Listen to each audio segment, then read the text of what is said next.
Պոլսահայտ արեց ամուսիններից մեկի մահով ավարտված ավազակային հարձակման մեջ կասկածվում են հայաստանցիները։ Նրանք ձերբակալվել են Թուրքիայի սահմանը հատելու փորձի ժամանակ։ Ենթադրվում է, որ հարուստ ամուսինների տանը աշխատող հայ հավաքարարն է օգնել իրականացնել հարձակումը։ Նա Հայաստանի իր ազգականներին հրավիրել է Ստամբուլ, որոնց հետ միասին մաքրել են տունը թանկարժեք իրերից ու փողից։ Ով է դաժանաբար սպանված կուրսանտ Հայկազ Բարսեղյանի անունից գրված երկտողի հեղինակը։ Փորձագետները դա պարզել չեն կարող, բայց հաստատ գիտեն, դա ինքնասպանի ձեռագիր չէ։ Հաջորդ նիստին դատարանը կլսի փորձագետներին, որոնց եզրակացության հետ մեղադրյալների պաշտպանները համաձայն չեն։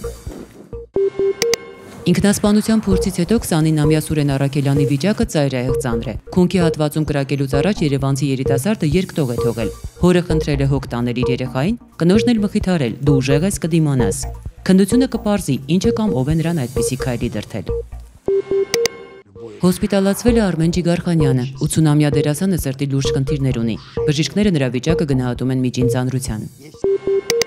Ներքաղաքական ինտրիգներից։ Ով է ազգային անվտանգության ծառայության հաջորդ տնօրենը։ Գորիկ Հակոբյանի պաշտոնավարման ժամկետը լրացավ այսօր։ 70-ամյա Հակոբյանն ասում են, ԱԱԾ շենքից դուրս չի գա, բայց կփոխի աշխատասենյակը։ Նրա համար նոր պաշտոն կստեղծեն, նախագահի ներկայացուցիչը ԱԱԾ-ում։ Ով կփոխարինի նրան, Սերժ Սարգսյանը դեռ չի որոշել։ Մամուլում երկու անուն է շրջանառվում՝ Սահմանադրական դատարանի նախագահի եղբայր Արզուման Հարությունյանը եւ Շիրակի մարզպետ Ֆելիքս Ցոլակյանը։ Նավալնին Պուտինին դատի է տվել։ Ռուսաստանի նախագահը չի հայտնել շահերի բախման մասին, երբ ստորագրել է ազգային բարեկեցության հիմնադրամից իր փեսայի ընկերությանը միջոցներ տրամադրելու որոշումը։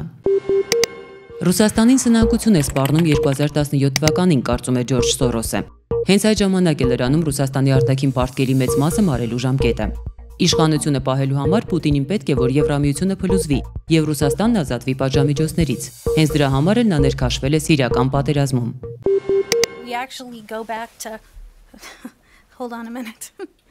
Ամերիկյան ռազմաօդային ուժերի գեներալը ուշագնաց է եղել մամուլի ասուլիսի ժամանակ։